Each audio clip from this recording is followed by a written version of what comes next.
Le vamos a dar la bienvenida al ministro de Salud de la provincia, Amílcar Doblades, que está de regreso acá en Pelado Stream. Gracias por acompañarnos, No, Amílcar. gracias Daniel por la invitación. Bueno, y a ver, estábamos hablando en privado respecto de el tema que es uno solo, ¿no? Cómo ha ido creciendo la demanda de atención en todo el sistema público de salud y la reciente implementación de una atención extendida en los 16 centros de salud de, de la periferia, ¿no? Del interior de la provincia. Así es, este mes, el mes en abril, Ujú. implementamos un nuevo sistema, una reorganización de las guardias, donde teníamos 16 lugares donde había guardia médica, pero no acompañaba la radiología, el laboratorio y la farmacia en el mismo horario. Ujú. Es más, era muy dispar, en algunos centros llegaba hasta las 13 horas, hasta las 15, hasta las 19, o sea, era con suerte hasta las 19, muy dispar. Esto nos llevó a que estuviéramos evaluando y el gobernador nos pidió, bueno, ampliemos el servicio, porque es simple, vos tenés un médico que te da el diagnóstico, pero Claro. el diagnóstico se apoya muchas veces la radiología y el laboratorio, que son los dos mecanismos básicos Ujú. de apoyo diagnóstico que tiene el médico. Y por otro lado, el efecto terapéutico, o sea, hago el diagnóstico y tengo que tratarlo. Entonces nos encontrábamos situaciones, eh, recuerdo el caso de un paciente de Bermejo que don Carlos, me acuerdo patente porque fue uno, si bien veníamos haciendo el análisis, fue el detonante. Ajá. Este, Viajó hasta Caucete, son 70 y pico kilómetros. Claro, claro, Esperar que llegara el hijo de trabajar para que lo claro, llevara a claro. Caucete, lo ve el médico, lo trata, lo diagnostica, pero claro, farmacia cerrada, vuelve a Bermejo, al otro día ya no podía volver, a los 2 días, 3 días, él llega con un cuadro respiratorio que Uf, era, o sea, para internación, y si veníamos de una bronquitis que con un medicamento hubiera sido tratado, internado 4 días, anduvo muy bien, pero digo, esto fue un detonante porque si bien nosotros tuvimos que incorporar 80 personas en toda la provincia para lograr este cambio de esquema, esa persona si se hubiera llevado la medicación sí. no se complica. Bueno, así nos pasaba en toda la provincia. Es por eso que el gobernador nos pidió, bueno, tomáramos la decisión, nos llevó un tiempo reformular todo esto, hacer las contrataciones de 80 personas, pero hoy donde hay un médico, hay radiología, hay laboratorio y hay farmacia. O sea que han tenido que ampliar el personal. Esa Sí, era claro, la hemos pregunta, tenido, porque digo, hay siempre un insumo crítico en la salud que es el personal, ¿no? hemos tenido que ampliar en farmacéuticos, bioquímicos, idóneos en farmacia, radiólogos. Sí, claro, para cubrir las 24 horas, los 365 días del año. Porque esto también pasaba los fines de semana, los feriados, Claro. donde no había. Y aparte se evita la policonsulta. A ver qué es eso. Y la policonsulta es cuando el paciente va a la guardia, le quieren hacer un laboratorio, le dicen, bueno, venga mañana, que Ujú. abre el laboratorio, tiene que volver el paciente, Claro, hacer el laboratorio, volver a ir al médico para mostrar el laboratorio. claro, En este caso se hace todo junto. Se claro. hace el laboratorio, se hace la placa, se entrega la medicación En y se el va a su acto. casa. En el Exacto. acto. En el Claro, acto, en claro. estos 16 lugares, por supuesto, más el Rausen, Marcial Quiroga. Esto evita también que, por ejemplo, si tenés, sigamos con el ejemplo de Caucete, un traumatismo de muñeca, de tobillo, pues ya sabés que no está en la radiografía en el hospital. Seguís de largo al Raus. Claro, En el claro, siguen de largo al Marcial Quiroga. Entonces se nos saturan de claro. patologías leves, el Raus, al Marcial Quiroga, las guardias. Por Y ahí, incapacidad de los centros periféricos. exactamente. Claro, Y ahí está el problema de que las grandes esperas en el Raus, al Marcial Quiroga. claro, Entonces esto es muy importante y por eso yo agradezco a los medios de invitación para comentar esto, para que la gente se informe. claro. Es clave que la gente se informe que ahora está este servicio y que puede contar con la medicación, con el laboratorio. Y la seguridad para el médico de hacer un diagnóstico más preciso contando con 2 herramientas básicas para hacer el diagnóstico. Presupuesto. Digo, porque es un tema crítico también, ¿no? La salud tiene una constitución importante de dinero, tanto para satisfacer, ¿no? la consulta presencial, como los insumos de radiología, de medicina, ¿no? de medicamentos y demás. Si bien el presupuesto de salud pública ha aumentado mucho y es uno de los más grandes de los presupuestos de los ministerios, también está sentarse donde hay que sentarse y empezar a pensar en la optimización del gasto. Uh-huh.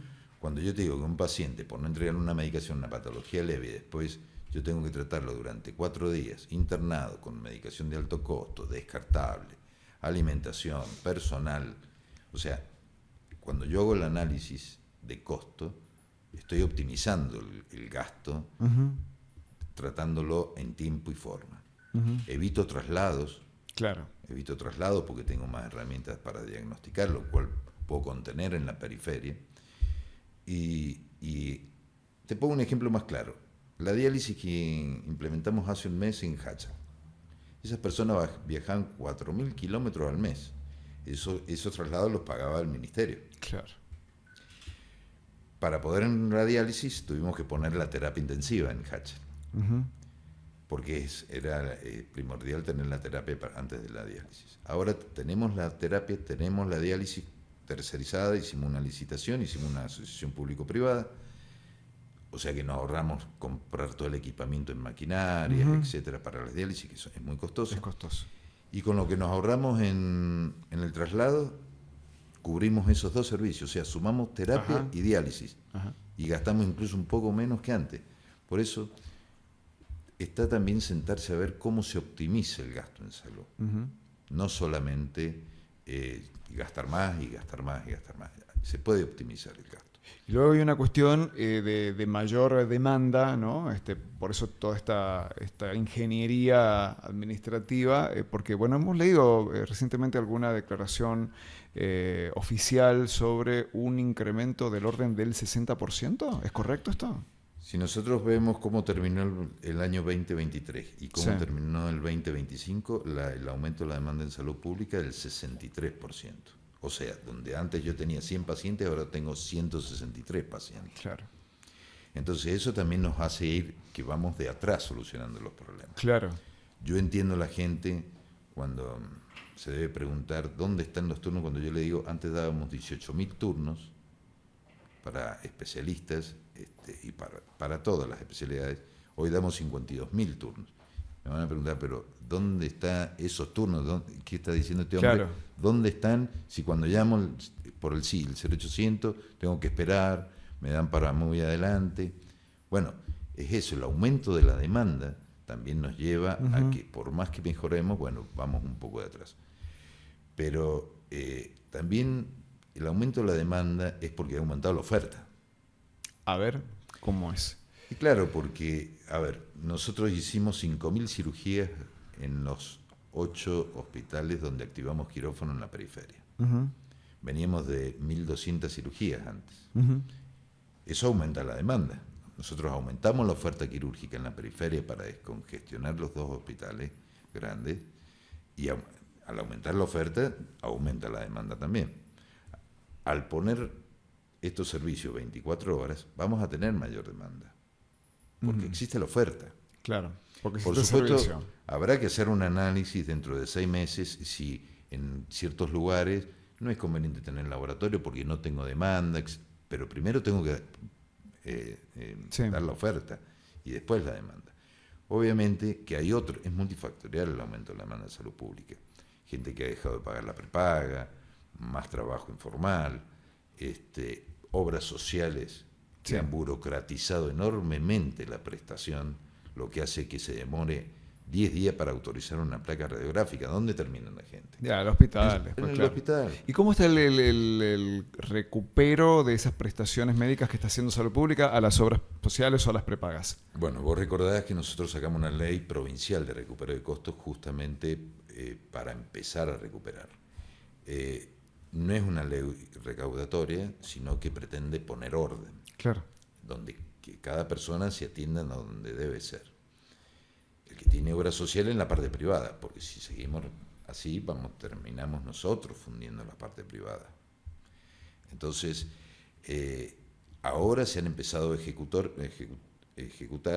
son por ejecución fiscal, las deudas a las obras sociales, y ahora hemos empezado a recuperar en serio. Y ahora las obras sociales se están acercando para querer hacer convenio con el Con salud ministerio, pública, claro. sobre todo en la periferia, donde no hay actividad privada, pero tenemos que empezar a cobrar eso. Y debemos ser más caros que la parte privada. Para desalentar. Claro. Que las obras sociales nos manden toda la parte pública. Por supuesto, contemplando la periferia, que no hay actividad privada, donde somos el único prestador. Pero si me preguntas a mí, yo no quisiera recuperar un solo peso. Porque si no recupero un solo peso, ahora, quiere decir que cada uno se está atendiendo donde debe ser. La realidad es que mucha gente que tiene cobertura de obra social además tiene que tener plata en el bolsillo, ¿no? Para los copagos, para las diferencias. Y entonces en ese contexto, por ahí a uno lo engancha, ¿viste? Tener que tener 150.000 pesos en el bolsillo. No todo el mundo los tiene. Es cierto y hay que entenderlo. Si yo tengo una madre con 2 chicos, uno tiene que ir al pediatra y tiene que viajar en colectivo con los 3, va al pediatra, le cobran plus, le hacen una receta donde la medicación ambulatoria, cualquier obra social, el 60% lo paga el afiliado. Cuando vos sumás ya entre plus, colectivo, los medicamentos, tenés 50.000, 60.000 pesos, y la gente a veces no los tiene, bueno, va a la parte pública también. Claro. Hay que entenderlo, que vaya a la parte pública, pero nosotros lo tenemos que recuperar, porque si no, de esa forma engrosamos los bolsillos de las obras sociales. Claro. Una prestación una prestación que no está cubriendo la obra social directamente. Claro. ¿Y dónde va la plata que aporta todos los meses esa persona? Entonces, lo otro que nos ha aumentado mucho la demanda es el PAMI. Claro. PAMI, tenemos muchos pacientes de PAMI en los hospitales. Y sobre todo, y no en la periferia, en los hospitales de alta complejidad, porque hay que recordar que el paciente de PAMI, un paciente de mayor edad, añoso, que tiene multitaras, o sea, multienfermedades, requiere más complejidad muchas veces. Entonces, y lo estamos conteniendo. Es una forma donde las provincias están subsidiando a la nación a través de la atención del PAMI. Ahora, pero PAMI también tiene que realizar pagos y transferencias a la provincia, una cápita, ¿no? ¿Y qué pasa con eso? Hay una cápita que está fija hace muchos años y está quieta, y bueno, estamos en negociaciones todos los ministros de salud de las provincias con el PAMI, pero la situación que está en el PAMI hoy es medio difícil que vayamos a pedirle un aumento de las cápitas y nos las den, dada la situación actual. ¿Y hay deuda más allá de esa cápita atrasada? ¿Hay deuda? Pero no tiene deuda, pero claro, el monto es tan bajo que es difícil que acumulen deuda. Ya sería el colmo que acumulen deuda. Claro.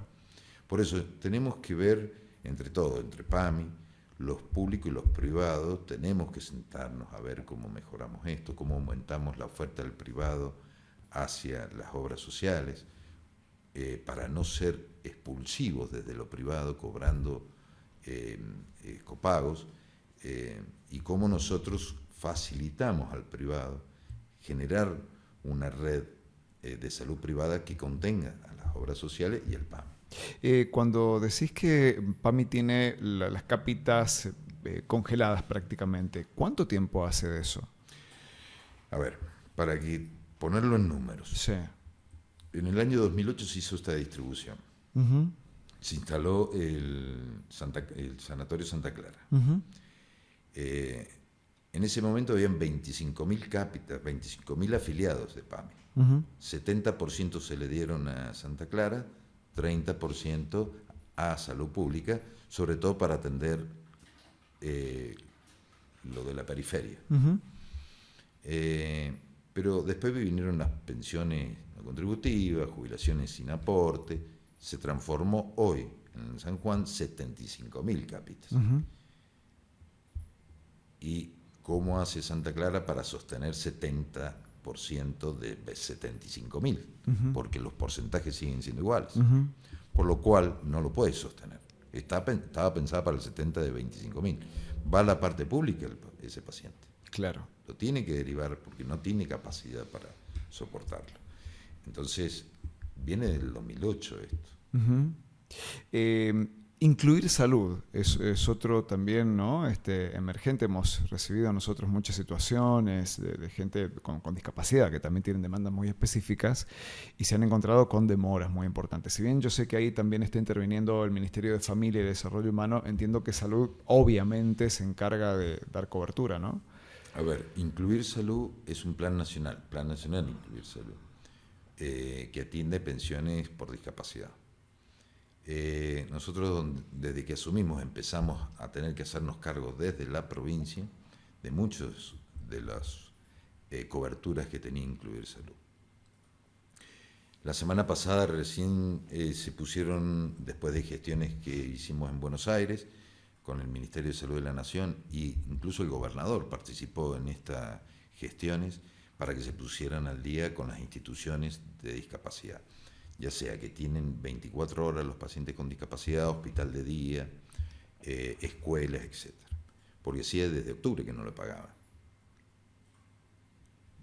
El gobernador, para el gobernador son sanjuaninos, son claro. chicos con discapacidad, es un plan nacional, así que estuvimos haciendo gestiones. Gracias a Dios la semana pasada empezaron a regularizar los pagos, porque si no, bueno, íbamos a tener que actuar, pero la provincia ya de Incluir Salud está pagando todo lo que es diálisis, traslado, pañales, medicamentos, un montón. Ahora con hemofilia hemos tenido que salir a cubrirlo porque tuvo un problema Andis, de público conocimiento, Sí. donde tuvieron que reestructurar todo, salir a hacer licitaciones nuevas, que les ha llegado tiempo, claro, pero... Y mientras tanto, claro, a la gente... La salud no espera, la salud no entiende ni de fines de semana, ni de licitaciones, ni de feriados, ni de fines de semana. Todo es para ayer en salud. Nunca se termina y todo es para ayer. Entonces, tuvimos que salir al rescate de muchos de esos pacientes. Otros están esperando, porque puede esperar la patología, pero recién ahora están empezando, Incluir Salud, a reacomodar de a poco la entrega de medicamentos. Pero nosotros ya estamos cubriendo mucho. Mientras tanto, Amílcar, ¿esto implica que la provincia tiene un crédito con Andis, con Incluir Salud? Nosotros tenemos un gasto mensual de 1.000 millones. ¿Y? Por Incluir Salud. ¿Y? Por supuesto, administrativamente eso irá a generar un pasivo para la nación. Claro, a eso me refiero, ¿no? Sí, y un crédito para la provincia, un derecho de cobro. Seguro. Por eso, cuando a nosotros desde Nación nos cortan planes nacionales, habían 17 planes nacionales, hoy quedan 4. Uh-huh. Todos los otros que han cortado, hubo que salir las provincias a hacerse cargo. Pero por el otro lado, aparte de cortar esos planes, tenemos que salir a financiar al PAMI a través de Salud Pública, financiar e Incluir Salud a través de Salud Pública y del Ministerio de Familia y Desarrollo. Bueno, las cosas se van invirtiendo. Sumar la baja de la coparticipación. Sí. Bueno, yo espero que, con las gestiones que estamos haciendo y el gobernador apoyándonos, porque el gobernador está atento permanentemente a esto, todo esto se vaya solucionando. Y hay una luz al final del túnel donde se ve que está queriendo empezar a solucionarse todo esto.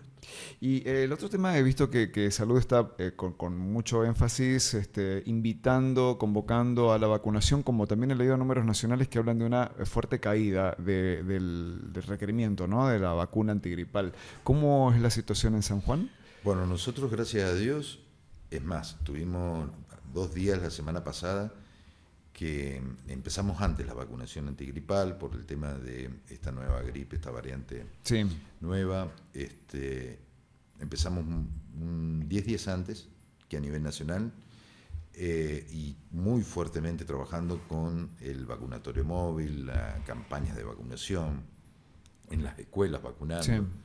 La semana de las Américas de la vacunación que tuvimos la semana pasada nos llevó a que aumentara un 40% la cantidad, debe ser más del 40%, la cantidad de vacunados para la misma época comparada del año pasado. Uh-huh.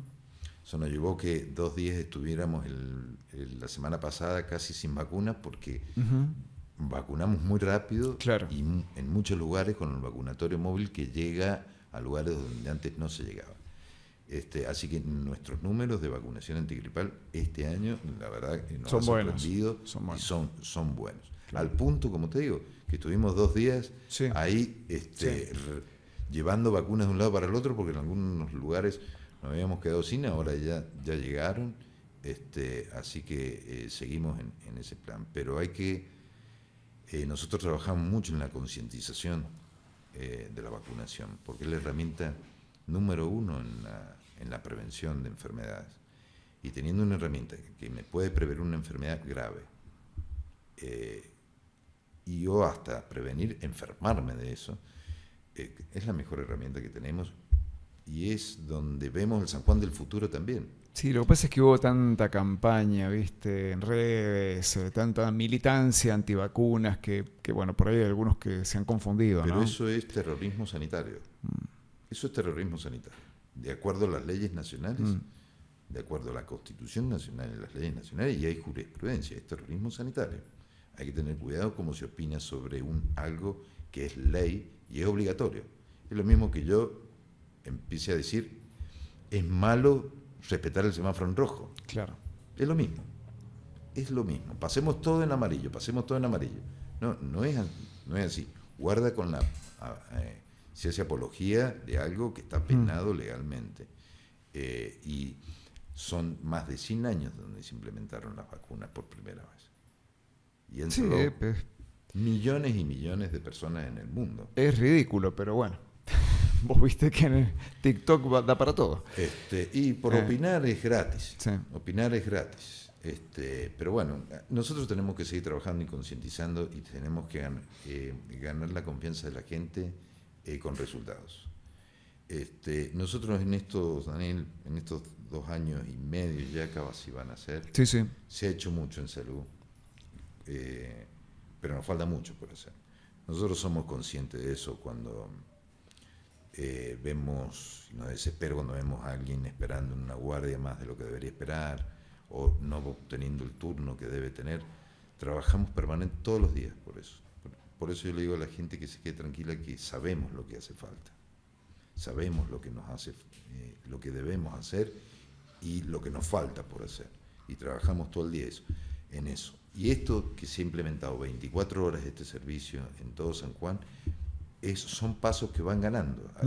Son pasos que se van ganando, porque también implementamos horario consultorio vespertino, porque acá la salud se paraba a la 1. Claro. Entonces vamos implementando horarios vespertinos de consultorio en el CARF, en Caucet, hemos empezado en otros lugares también, y queremos seguir implementándolo para que haya más oferta y no sea todo concentrado en la mañana. Claro. Igual hemos implementado en estos 16 lugares que los admisionistas estén entregando turnos hasta las 21. Lo que antes estaba a las 13:30, ahora hasta las 21 otorgando turnos. Para evitar esas colas en la mañana, en la madrugada, claro. Que la gente tenga más holgura de tiempo para poder sacar un turno. Claro. El que trabaja en la mañana puede ir en la tarde, el que está en la tarde puede ir en la mañana, los horarios escolares también para llevar a los chicos.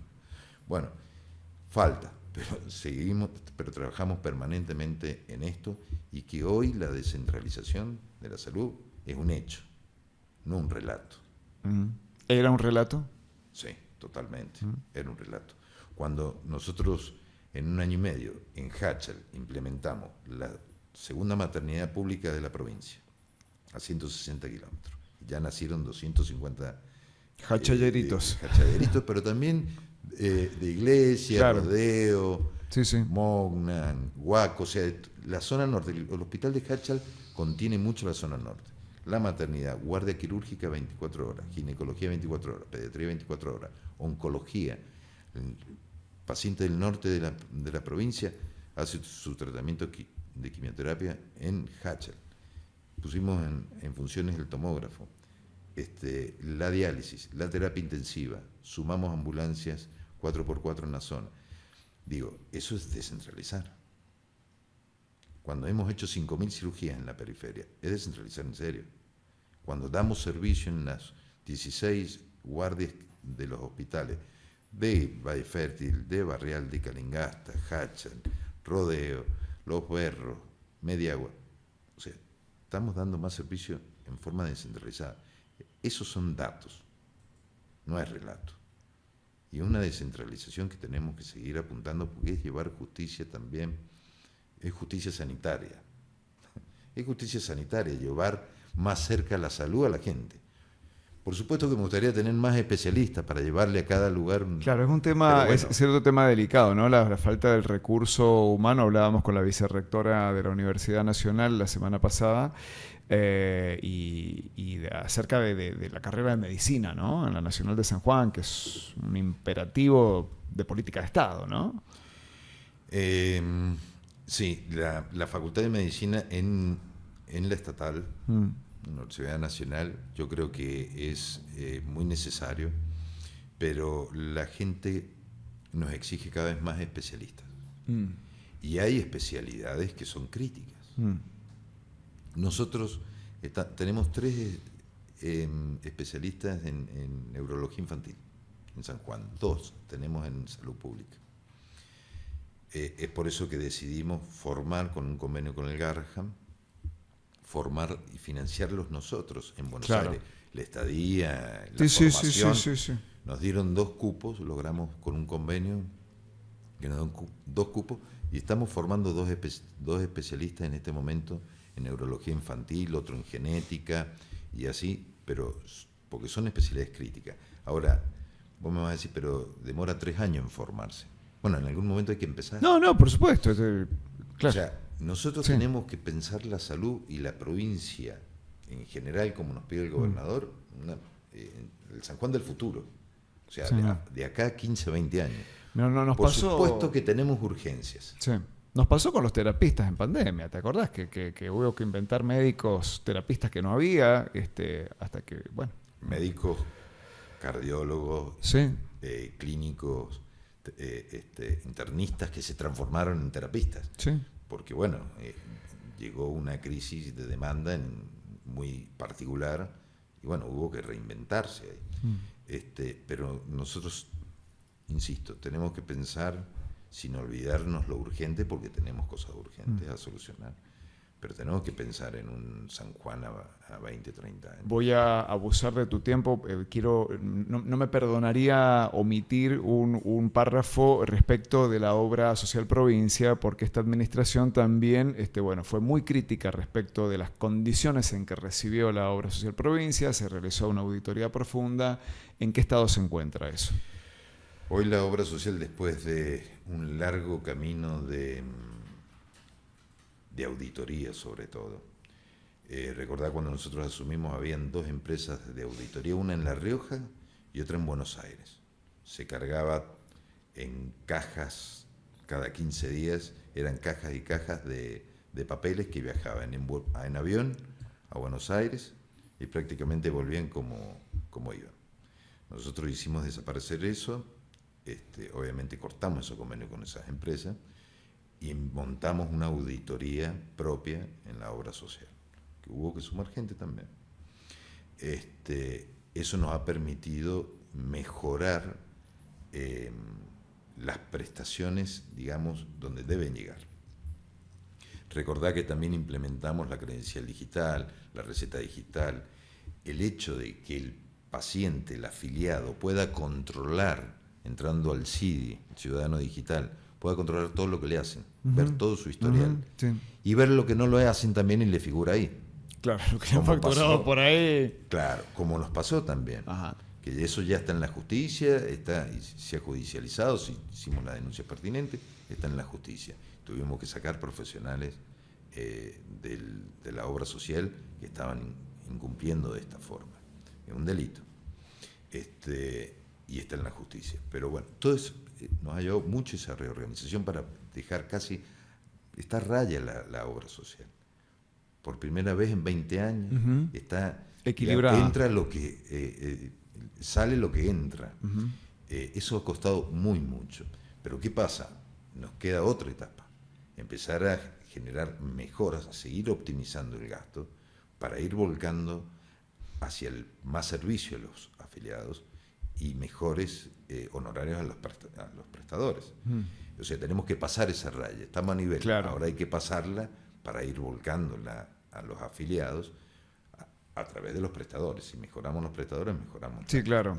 Hay un tema pendiente, me decían que es el convenio con psicólogos, todavía no salió eso, ¿no? Bueno, el convenio, la obra social provincia no tiene convenio con psicólogos hace muchos años. Hace muchos años. Sí.